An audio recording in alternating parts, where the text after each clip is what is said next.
आपके लिए एक खुशखबरी है, वो जिंदा है। डॉक्टर की आखिरी कोशिश से हम मरीज की जान बचाने में कामयाब हो गए।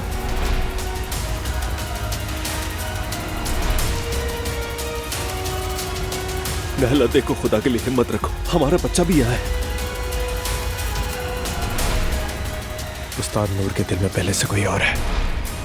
मॉम, जब नायला ठीक हो जाएगी तो यकीनन आपके सोशल मीडिया चैनल पर आना चाहेगी। हमारे घर में एक मेहमान आया हुआ है बाबा। कौन सा मेहमान?